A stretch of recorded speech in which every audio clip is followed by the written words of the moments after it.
Have you been fortunate enough to inherit an IRA from a loved one? If so, pay attention because the rules are complicated and there's opportunity to save on taxes. If you've inherited an IRA from a spouse, the rules are relatively simple, but there's still choices to be made, and good advice is needed to make the best choice. Basically, there are two choices to make.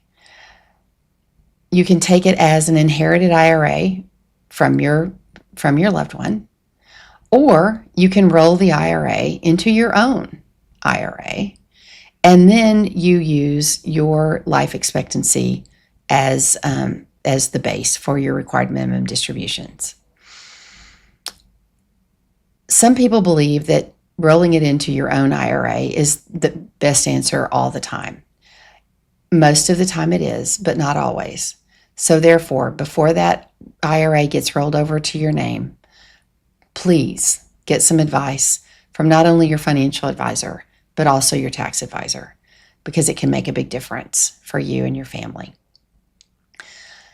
Also, when an IRA is inherited from a spouse, when it's a Roth IRA, that can get rolled to your name as well, or it can be left in the deceased spouse's name. The good news about a Roth IRA that's inherited by a spouse is that there are no required minimum distributions, and therefore that can stay and grow tax-free until the second spouse passes. So those are the main things for IRAs that are inherited by spouses. If you're not a spouse that inherits the IRA, like if you're a child or a grandchild or a friend that inherits an IRA, the rules get a little more tricky. In 2020, the rules came out, and there was a Secure Act, and then there was a Secure Act 2.0 that it cleared things up a little bit more and made it a little more muddy, and then ultimately got things more clear. But basically, the thing to remember, if you are a non-spouse inheriting an IRA, you have to take the funds out within 10 years of the date of death. That means on a regular IRA, a traditional taxable IRA, or a Roth IRA.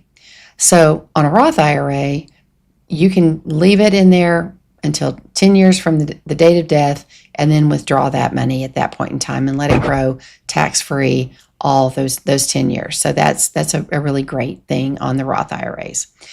If it's a traditional IRA, it's a little bit different because there's required minimum distribution rules that follow with traditional IRAs. So if the person who passed away was already taking required minimum distributions, in other words, they were a little older, then the person who inherits the IRA has to take required minimum distributions as well. But still, at the end, has to take it all out by 10 years. If the deceased person had not started required minimum distributions, then there's no reason for there's no requirement for you to take out the distribution during the 10-year period. But you do have to still get it out in 10 years. But here's what you have to think about. Especially if it's a large amount of money. If you wait and take it all out in 1 year, then you may have to pay more taxes on it in total than you would have if you take it out over a period of time and are subject to lower tax brackets. So that's where planning really comes into account. So if you inherit an IRA, make sure that you get really great tax advice and investment advice along the way, because it's complicated. We love to help people who are in these situations at the K Ford Group. So give us a call. We're here for financial clarity and confidence for today and for life.